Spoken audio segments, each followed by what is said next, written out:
जी जनाब, lecture number 2 hybridisation. Ground state electronic configuration के लिहाज से जब हम कार्बन के लिहाज से बात कर रहे थे तो कार्बन की electronic configuration 1s2 2s2 and 2p2। 2p2 को जब हम यहाँ पर एक्सपेंड करके लिखते हैं तो 2px में एक इलेक्ट्रॉन और 2py में एक इलेक्ट्रॉन हम फिल करते हैं, यानी 1s में 2 इलेक्ट्रॉन्स हम अपवर्ड स्पिन और डाउनवर्ड स्पिन से फिल कर चुके। सेम इसी तरह से हम 2s में 2 इलेक्ट्रॉन्स फिल करेंगे तो 2s में भी एक इलेक्ट्रॉन और ये 2 इलेक्ट्रॉन हमने फिल कर दिया। चूँकि 2p में हमने 2 इलेक्ट्रॉन्स फिल करने थे, दैट्स वाई दोनों electrons according to Hund's rule हम क्या करते हैं, सिंगली ऑक्युपाइड हो जाएंगे, यानी px ऑर्बिटल में और py ऑर्बिटल में 2 इलेक्ट्रॉन्स इंडिविजुअली ऑक्युपाई कर जाएंगे। जब हम इस तरह से इलेक्ट्रॉनिक कॉन्फ़िगरेशन राइट करते हैं कार्बन की, तो ये इलेक्ट्रॉनिक कॉन्फ़िगरेशन कहलाती है ground state electronic configuration of carbon. अब हम कार्बन की एक्साइटेड स्टेट इलेक्ट्रॉनिक कॉन्फ़िगरेशन की बात करें तो कार्बन की एक्साइटेड स्टेट इलेक्ट्रॉनिक कॉन्फ़िगरेशन ये हो जाती है कि कार्बन बेसिकली कार्बन के 2s में से एक इलेक्ट्रॉन जंप लगा करके 2pz ऑर्बिटल में माइग्रेट कर जाएगा, यानी एक इलेक्ट्रॉन जो 2s में था, फर्स्ट ऑफ ऑल हम यहाँ लिखेंगे 1s में 2 इलेक्ट्रॉन्स, तो जो हमारे पास इनर शेल यानी फर्स्ट शेल 1s2 में जो 2 इलेक्ट्रॉन्स थे वो सेम इसी तरह से रह गए। सेकंड शेल में चूंकि हमारे पास 2s और 2p ऑर्बिटल्स मौजूद थे, 2s में से एक इलेक्ट्रॉन जंप लगा करके 2pz ऑर्बिटल में चला गया, तो 2s में अब एक इलेक्ट्रॉन है, तो एक इलेक्ट्रॉन को हमने अपवर्ड स्पिन से शो कर दिया। इसके साथ साथ 2px में एक इलेक्ट्रॉन, 2py में एक इलेक्ट्रॉन और 2pz में एक एक इलेक्ट्रॉन हम फिल करेंगे इसी तरह से। अच्छा, इस इलेक्ट्रॉनिक कॉन्फ़िगरेशन को हम लिखते हैं excited state electronic configuration.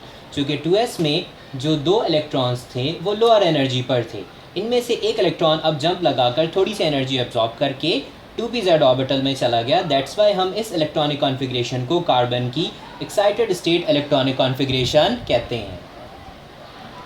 Same ये वाली बात भी हम नोटिस कर सकते हैं कि p ऑर्बिटल्स में 2px, 2py और 2pz ऑर्बिटल यानी 3 ऑर्बिटल्स होते हैं। सेम अगर हम ब्रिलियम के लिहाज से बात करें तो ब्रिलियम की ground state electronic configuration right करेंगे तो 1s2 2s2, 1s में 2 इलेक्ट्रॉन्स हमने फिल कर दिए, 2s में भी 2 इलेक्ट्रॉन्स हमने फिल कर दिए। अब ब्रिलियम की एक्साइटेड स्टेट इलेक्ट्रॉनिक कॉन्फ़िगरेशन का जिक्र करते हैं तो ब्रिलियम की एक्साइटेड स्टेट इलेक्ट्रॉनिक कॉन्फ़िगरेशन में ये होगा कि हमारे पास जो 2s में मौजूद 2 इलेक्ट्रॉन्स थे उनमें से एक इलेक्ट्रॉन जंप लगा करके 2p ऑर्बिटल में चला जाएगा, यानी 2px ऑर्बिटल में चला जाएगा। तो जो हमारे पास फर्स्ट शेल में 2 इलेक्ट्रॉन्स थे वो s ऑर्बिटल यानी 1s2 में 2 इलेक्ट्रॉन्स हमने फिल कर दिए। s ऑर्बिटल में से एक इलेक्ट्रॉन जंप लगा करके p ऑर्बिटल यानी 2px ऑर्बिटल में चला गया। तो ब्रिलियम की अगर हम ग्राउंड स्टेट इलेक्ट्रॉनिक कॉन्फ़िगरेशन लिखते हैं तो ग्राउंड स्टेट इलेक्ट्रॉनिक कॉन्फ़िगरेशन ये रही। इसी तरह से एक्साइटेड स्टेट इलेक्ट्रॉनिक कॉन्फ़िगरेशन हमने इस तरह से राइट करनी है, 1s2 2s1 एंड 2px1। इसी तरह से जब हम बोरॉन के लिहाज से बात करते हैं तो बोरॉन का एटॉमिक नंबर 5, उसकी इलेक्ट्रॉनिक कॉन्फ़िगरेशन राइट करेंगे तो 1s2 2s2 and 2px, 2p में एक ही इलेक्ट्रॉन जाएगा तो 2px में एक इलेक्ट्रॉन हमने फिल कर दिया। जब हम यहाँ नोट करते हैं तो ये ग्राउंड स्टेट इलेक्ट्रॉनिक कॉन्फ़िगरेशन कहलाती है। इसी तरह से जब हम बोरॉन की excited state electronic configuration right करेंगे तो 1s में 2 इलेक्ट्रॉन्स तो उसी तरह से हमने फिल कर दिए अपवर्ड और डाउनवर्ड स्पिन के साथ। 2s में एक इलेक्ट्रॉन रह गया और 2s में से एक इलेक्ट्रॉन जंप लगा करके कहाँ जा चुका है, 2py ऑर्बिटल में जा चुका है थोड़ी सी एनर्जी एब्जॉर्ब करके। 2px में एक इलेक्ट्रॉन हमने फिल कर दिया, 2py में इसी तरह से अपवर्ड स्पिन के साथ हम दूसरा इलेक्ट्रॉन फिल कर देंगे। ये थी excited state electronic configuration of boron. और बोरॉन की ग्राउंड स्टेट इलेक्ट्रॉनिक कॉन्फ़िगरेशन जो है वो किस तरह से लिखी जाएगी, सेम। सिर्फ फ़र्क क्या है, यहाँ पर 2s में दोनों इलेक्ट्रॉन्स रहेंगे और 2px में एक ही इलेक्ट्रॉन रह जाएगा, और ये रही बोरॉन की एक्साइटेड स्टेट इलेक्ट्रॉनिक कॉन्फ़िगरेशन।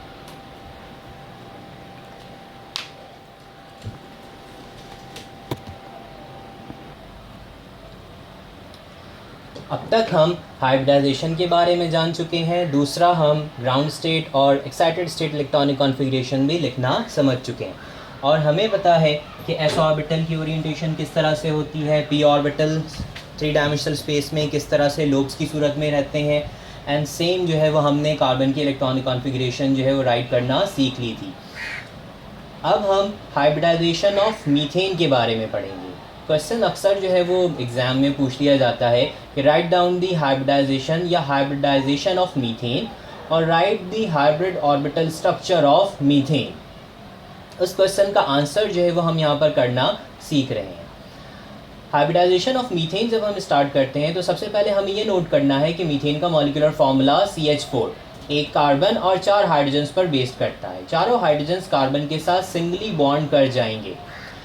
इस तरह से हमें सबसे पहले कार्बन के लिहाज से जब हम लिखते हैं तो कार्बन की इलेक्ट्रॉनिक कॉन्फ़िगरेशन राइट करेंगे तो कार्बन का एटॉमिक नंबर 6, इलेक्ट्रॉनिक कॉन्फ़िगरेशन लिखेंगे तो हमारे पास 1s2 2s2 एंड देन फिर हमारे पास 2p2।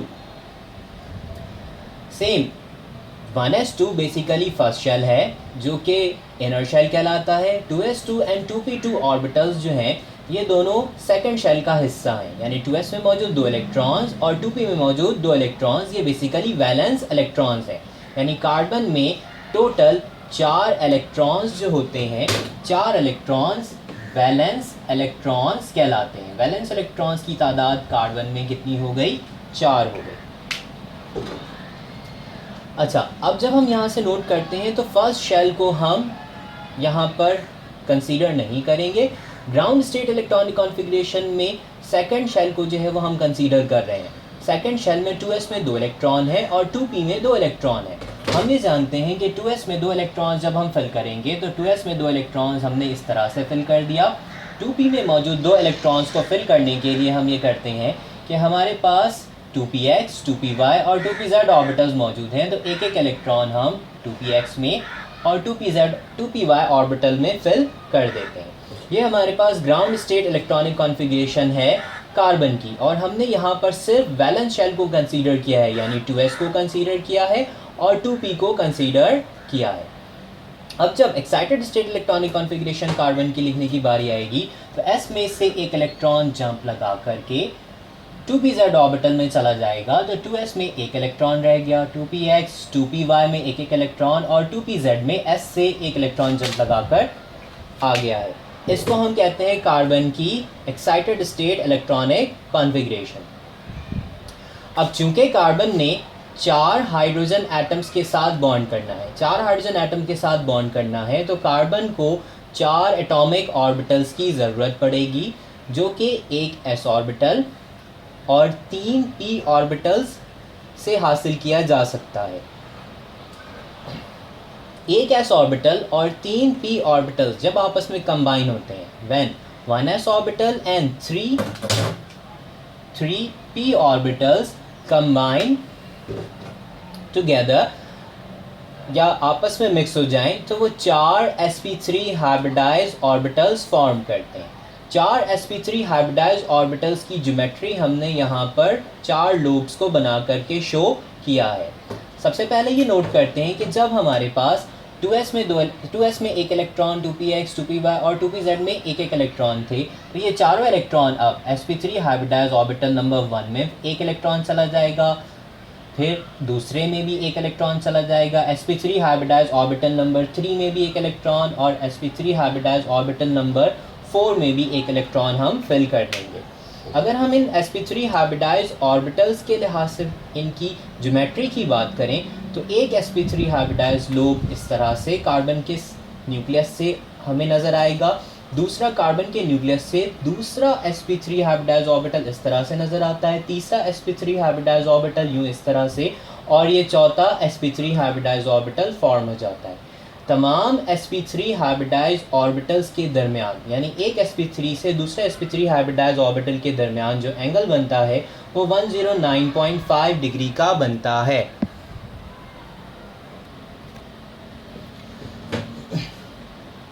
अब इन चारों sp3 हाइब्रिडाइज ऑर्बिटल्स में मौजूद एक एक इलेक्ट्रॉन्स हैं। इसी तरह से एक हाइड्रोजन एटम, चूँकि उसकी इलेक्ट्रॉनिक कॉन्फ़िगरेशन के मुताबिक हाइड्रोजन के पास एक इलेक्ट्रॉन होता है, तो 1s में एक इलेक्ट्रॉन फिल कर दिया। ये एक इलेक्ट्रॉन कार्बन के sp3 हाइब्रिडाइज ऑर्बिटल में मौजूद एक इलेक्ट्रॉन के साथ हाइड्रोजन शेयर करेगा, तो कार्बन और हाइड्रोजन के दरमियान सिग्मा बॉन्ड फॉर्म हो जाएगा। सेम दूसरा हाइड्रोजन जिसके 1s में एक इलेक्ट्रॉन है वो भी कार्बन के दूसरे sp3 हाइब्रिडाइज ऑर्बिटल में मौजूद एक इलेक्ट्रॉन के साथ इलेक्ट्रॉन शेयर करेगा, तो हाइड्रोजन और कार्बन के दरमियान सिग्मा बॉन्ड फॉर्म हो जाएगा। सेम तीसरा हाइड्रोजन भी कार्बन के तीसरे sp3 हाइब्रिडाइज ऑर्बिटल के साथ जो है हेड ऑन ओवरलैपिंग की वजह से कार्बन और हाइड्रोजन के दरमियान सिग्मा बॉन्ड फॉर्म करेगा। टर्म हमने इस्तेमाल की है हेड ऑन ओवरलैपिंग। कार्बन का न्यूक्लियस और हाइड्रोजन का न्यूक्लियस दोनों एक ही एक्सिस पर मौजूद हैं। कार्बन और हाइड्रोजन के दरमियान ऑर्बिटल्स की शेयरिंग भी उसी एक्सिस पर हो रही है। दैट्स वाई कार्बन और हाइड्रोजन के दरमियान जो बॉन्ड बनता है इसे हम सिग्मा बॉन्ड कहते हैं। सेम तमाम बॉन्ड्स कार्बन का न्यूक्लियस और हाइड्रोजन का न्यूक्लियस इन्हीं के लिहाज से जब हम बात करते हैं तो एक ही एक्सेस पर मौजूद हैं। कार्बन के न्यूक्लियस से sp3 हाइब्रिडाइज ऑर्बिटल और हाइड्रोजन के न्यूक्लियस से s orbital head on overlapping करते हैं, तो कार्बन और हाइड्रोजन के दरमियान सिग्मा बॉन्ड्स बन जाते हैं। सेम ये वाला कार्बन हाइड्रोजन के दरमियान सिग्मा बॉन्ड और ये भी कार्बन और हाइड्रोजन के दरमियान सिग्मा बॉन्ड हम फॉर्म कर सकते हैं। तो इस तरह से कार्बन और हाइड्रोजन के दरमियान एक सिग्मा बॉन्ड, कार्बन हाइड्रोजन यानी CH सिग्मा बॉन्ड दूसरा बन गया, CH ये तीसरा सिग्मा बॉन्ड, कार्बन हाइड्रोजन यानी CH ये चौथा सिग्मा बॉन्ड फॉर्म हो गया।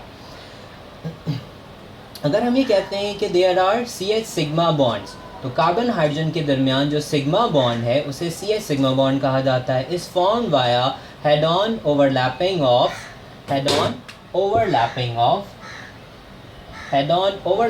of sp3 hybridized orbital of carbon and s orbital of hydrogen। इसी तरह से जब हम मीथेन के मॉलिक्यूलर स्ट्रक्चर की बात करते हैं तो मीथेन का मॉलिक्यूलर स्ट्रक्चर कुछ इस तरह से है। कार्बन से हाइड्रोजन, पहला हाइड्रोजन बॉन्डेड है, ये कार्बन से दूसरा, ये तीसरा और इस कार्बन से चौथा हाइड्रोजन बॉन्ड कर गया। अगर हम 3 डायमेंशनल स्पेस में इस स्ट्रक्चर को समझना चाहें तो 3 डायमेंशनल स्पेस में ये स्ट्रक्चर कुछ इस तरह से हमें नज़र आता है। हम ये नोट कर सकते हैं कि इस कार्बन से ये पहला हाइड्रोजन बॉन्ड कर गया, सेम इस कार्बन से बैकवर्ड ये दूसरा हाइड्रोजन बॉन्ड कर गया, सेम इसी कार्बन से ये सामने आता हुआ हमारे पास तीसरा हाइड्रोजन बॉन्ड कर गया, सेम इसी तरह से इस कार्बन से ये चौथा हाइड्रोजन जो है वो बॉन्ड कर गया। इस स्ट्रक्चर को जब हम बोर्ड पर ड्रॉ करने की कोशिश करते हैं तो ये पहला हाइड्रोजन, ये बैकवर्ड जाता हुआ दूसरा हाइड्रोजन और ये सामने की तरफ आता हुआ यानी कि ये तीसरा हाइड्रोजन और यूँ इस तरह से राइट साइड पर जाता हुआ चौथा हाइड्रोजन। जब हम इस ज्योमेट्री को दोबारा कंसीडर करें तो इस हाइड्रोजन, कार्बन और हाइड्रोजन के दरमियान जो एंगल बनता है वो 109.5। सेम जब हम इसको इस हाइड्रोजन, कार्बन और इस हाइड्रोजन के दरमियान एंगल को जब नोट करते हैं तो ये भी 109.5 डिग्री का बन रहा होता है। इसी तरह से इस वाले हाइड्रोजन और इस वाले हाइड्रोजन के दरमियान जब बॉन्ड एंगल कैलकुलेट किया जाता है तो वो भी 109.5 डिग्री का एंगल हमें मिलता है। यानी हम ये कह सकते हैं कि हाइड्रोजन, कार्बन और हाइड्रोजन के दरमियान बॉन्ड एंगल्स 109.5 डिग्री के होते हैं। लास्ट हमारे पास कार्बन के एतबार से जब हम बात कर रहे थे उसकी sp3 हाइब्रिडाइजेशन जो है वो टेट्राहेड्रल ज्योमेट्री शो करती है। टेट्राहेड्रल ज्योमेट्री को हम भी इस मॉलिक्यूलर स्ट्रक्चर से समझने की दोबारा कोशिश करते हैं। जब हम हाइब्रिडाइजेशन के बारे में बात कर रहे थे तो कार्बन की sp3 हाइब्रिडाइजेशन, एक sp3 हाइब्रिडाइज लोब इधर हाइड्रोजन से बॉन्ड कर रहा है, फिर दूसरा sp3 हाइब्रिडाइज लोब इस तरफ हाइड्रोजन से बॉन्ड कर रहा है, सेम इसी तरह से तीसरा sp3 हाइब्रिडाइज ऑर्बिटल और ये चौथा sp3 हाइब्रिडाइज ऑर्बिटल। तो 4 हाइड्रोजन एटम्स से कार्बन बॉन्ड कर गया। इन तीनों हाइड्रोजन एटम्स को जब हम कनेक्ट करते हैं तो ये एक फेस बन जाती है मॉलिक्यूल की। ये डाउनवर्ड्स मौजूद इन तीनों हाइड्रोजन एटम को जब हम आपस में कनेक्ट करते हैं या मिलाते हैं तो ये दूसरी फेस बन जाती है। इन तीनों हाइड्रोजन, ये जो हाइड्रोजन बैकवर्ड है, इन तीनों हाइड्रोजन्स को जब हम मिलाते हैं तो ये कार्बन के लिहाज से तीसरी सरफेस फेस बन जाता है। इसी तरह से हमारे पास इस हाइड्रोजन और इस हाइड्रोजन को मिलाने से भी ये चौथा फेस या चौथा सरफेस बन जाता है। दैट्स वाई हम इसे कहते हैं, या इन ऑर्बिटल्स को, इन तीनों ऑर्बिटल्स को मिलाने से एक फेस, इन तीनों ऑर्बिटल्स को बैकवर्ड से मिलाने से दूसरा फेस, इन तीनों ऑर्बिटल्स को मिलाने से तीसरा फेस और इन तीनों ऑर्बिटल्स को मिलाने से 4 फेसेस फॉर्म हो जाते हैं। इन 4 फेसेस की बुनियाद पर हम इसे कहते हैं टेट्राहेड्रल ज्योमेट्री। इसी ज्योमेट्री को मीथेन का मॉलिक्यूल भी फॉलो करता है। ये थे हमारे पास हाइब्रिडाइजेशन ऑफ मीथेन। अपना ख्याल रखिएगा। अल्लाह हाफ़िज़।